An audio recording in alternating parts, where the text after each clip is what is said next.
Viewers, আশা করি সবাই অনেক ভালো আছেন।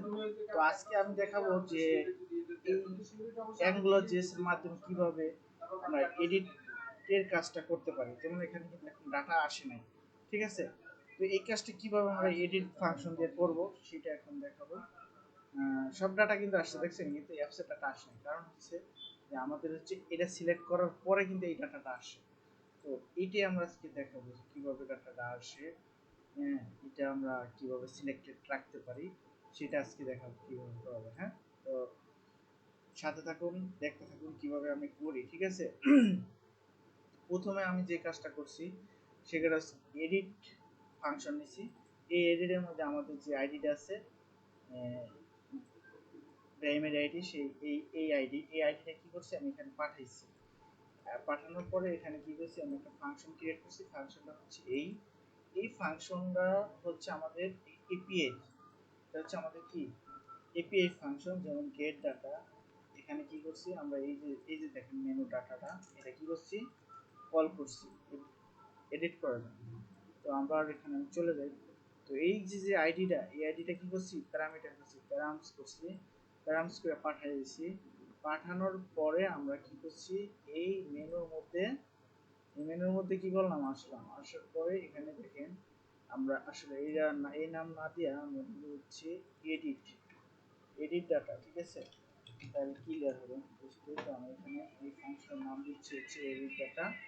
এখানে আমি দিচ্ছি এডিট ডাটা, ওকে। তো এডিট ডাটা কি করলো, ওই আইডিটা পাঠাইলাম এখান থেকে, আমাদের এখান থেকে এই আইডিটা কি করলাম এডিট ডাটা রিসিভ করলাম, এই আইডি ফাইন্ড করলাম। ফাইন্ড করার পরে সরি এটা না, সরি এখানে না। আমাদের এটার মধ্যে এই যে এডিটরটা ফাংশনটা কল করছি, এখানে কিন্তু এই যে আইডিটা রিসিভ করছি দেখছেন, get receive this input get ID. এটা কিসের আইডি, আমাদের এই মেনু থেকে যে আইডিটা পাঠাইছি প্যারামিটার হিসেবে, এই আইডিটাই হচ্ছে এইটা। এই আইডি দিয়ে আমরা কি করছি ডাটাবেসে ফাইন্ড করছি, ফাইন্ড করে রেজাল্টের মধ্যে রেখে দিচ্ছি, ঠিক আছে? এটুকু হচ্ছে আমাদের কাজ, আর কোনো কাজ নাই ডাটাবেসে, ঠিক আছে? ডাটাবেসে কাজ করার পরে এখানে আসলো আমাদের রেসপন্সের মধ্যে কিন্তু টোটাল ডাটাটা চলে আসছে। তা আমরা যে কাজটা করব সেটা হচ্ছে আমাদের প্রথমে যে এডিট করব, এডিটের এখানে যে সিলেক্টেড ইন্ডেক্সটি, এটা তো আমাদের সিলেক্টেড রাখতে হবে, তাই না? তো এইখানে আমরা মডেলের নাম দিয়েছি কি ডিপার্টমেন্ট আইডি।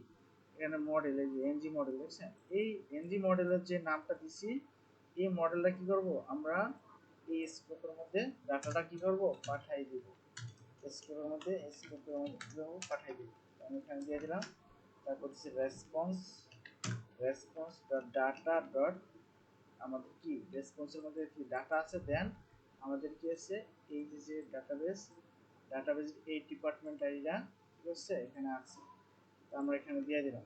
এখন যদি আমরা যে এটা এড করছিলাম, সাপোজ করে ওপেন করি, যে টেস্ট হিসাবে পোস্ট আমি যদি ওপেন করি, ডাটা আসছে না, তাই না?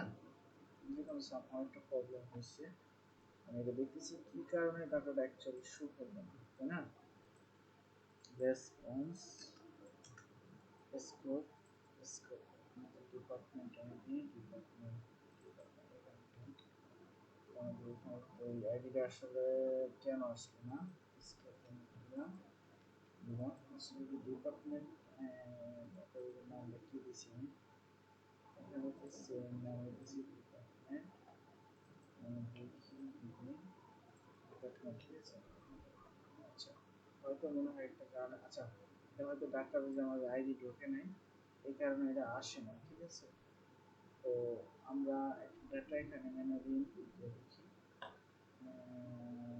দিছি প্লাস করে দিলাম, আমি দিচ্ছি হচ্ছে পুরান ডাটাবেস, দিলাম হচ্ছে ডাটা, তাহলে আমি দিলাম হচ্ছে অ্যাপসের মধ্যে দিলাম হচ্ছে বসের মধ্যে দিলাম যে সুইফট ইসলাম, ঠিক আছে? তাহলে মেনু দিলাম হচ্ছে সুইফট ইসলাম, কোড দিলাম হচ্ছে 10, ঠিক আছে? হ্যাঁ, আইকন একটা কিছু দিলাম, অ্যাড করলাম, ঠিক আছে? অ্যাড করার পর এই যে ইমেলটা মাত্র অ্যাড করছি, এডিট করলাম, এই দেখেন স্টুডেন্ট বেভারেজ কিন্তু সিলেক্ট হয়ে আছে। দেন আমার কিন্তু এটাও সিলেক্ট হয়ে আছে, এটা। আচ্ছা, এটা সিলেক্ট হওয়ার কারণ আছে, ঠিক আছে। তো আমি যদি এখন অন্যটায় যাই তখন আসছে, এটার মধ্যে যাই তখনও কিন্তু আসে। হ্যাঁ, এটা একটা সমস্যা আছে, কারণ আছে। তাই আপনাদের দেখাবো কীভাবে আমার সমস্যাটা সলভ করবো, ঠিক আছে। তার আগে আমরা কী করবো, এই যে ফাংশনটা আছে এই ফাংশনটা আমরা কল করবো। ফাংশনটা কল করার জন্য স্কোপ ডট ফাংশনটা দিয়ে দিব, ঠিক আছে। এই ফাংশনটা কি করলাম, এখান থেকে কল করে দিলাম। কল করে দিলে কি হয়েছে, যে কল করে দিলাম, মানে কল করে দিলে আমাদের এখানে যে কাজটা হচ্ছে এটা হচ্ছে, ধরেন আমরা এই ফাংশনের মধ্যে আবার কি করলাম, ডাটাটা পাস করলাম যাতে এই আইডির এগেইনস্টে যেই মেনুগুলো আছে ওটা এখানে চলে আসবে, ঠিক আছে। এখানে একটা ভুল আসতেছে, স্কোপ ফাংশন, না দিয়ে আমি দিই সাপোজ স্ক্যান ডাটাটা স্টার্ট করে দিতে আসলে ঠিক হবে, ঠিক আছে। ভুল আসতেছে, আচ্ছা অসুবিধা নেই, আমি দেখাইতেছি। আসলে ফাংশনটা মেবি এইভাবে তো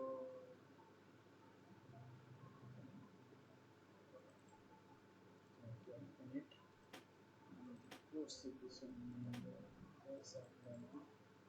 সাবমেনুর মধ্যে যদি করছি ওখান থেকে আমি টেস্ট করে নাই, এইভাবে ফাংশন কল করতে হবে, ফাংশন যাবে না। তো হচ্ছে আমাদের একটা ভুল ছিল, এখন দেখা যায় করার জন্য মেনুটাকে এখানে ক্রস চলে আসছে, ক্রস সিলেক্টেড। অন্য জায়গায় যদি যাই সাপোজ এটার মধ্যে, এখানে কিন্তু সব চলে আসছে, আমাদের যে ডাটা সব চলে আসছে। কারণ আছে, কারণ হচ্ছে যে আমরা তো এখানে কোনো ডাটা ছিল না, এই কারণে সব চলে আসছে, ঠিক আছে। তো এই হচ্ছে আমাদের এডিট অপশন। আমাদের কীভাবে আমি শর্টকাটে একটা কল করলাম আমার এই ফাংশনের মধ্যে, এই ফাংশনের মধ্যে আবার আপনাদের সাথে রিভিউ করি। যখন কিছু এডিট ফাংশনটা কল করছি, এডিট ফাংশন যে এই মেন ডাটাটা নিয়ে আসছি, ডাটাটা নিয়ে এই রেসপন্সের মধ্যে সব ডাটাগুলো আমরা পাইছি, ঠিক আছে। তো আমরা কি করছি, এই ইন্ডাস্ট্রি অ্যাপের জন্য কি করছি, আলাদা একটা ক্লাস করছি, মানে সাবজেক্ট ইয়ে করছি, ফাংশন কোড তৈরি করছি। এই ফাংশনটা কি করছি, আবার এখানে যে কল করছি যে তুমি এই ফাংশন রান করে এই ফাংশনের যে ডাটাগুলো আছে নিয়ে আসো, নিয়ে আসার পরে এখানে নিয়ে আসো, দেন আমাদের কি করলো, এখানে দেয়া এটা এই পজ সিলেক্ট এখানে চলে আসবে, ঠিক আছে। আজকে তাহলে আপনাদেরকে এই পর্যন্তই। তো আশা করি যদি আপনারা কোনো প্রবলেমে পড়েন বা কোনো ধরনের প্রয়োজন হয়, অ্যাঙ্গুলার যে প্রবলেম হচ্ছে সেক্ষেত্রে আমাকে যদি কোনো সাহায্য লাগে তাহলে আমার ফেসবুক এবং ওয়েবসাইটে মেসেজ করলে বা কমেন্টসে লিখলে আমি আপনাকে হেল্প করার যথেষ্ট চেষ্টা করব, ঠিক আছে। তো ভালো থাকেন, নেক্সট টিউটোরিয়াল দেখার জন্য অপেক্ষা করুন।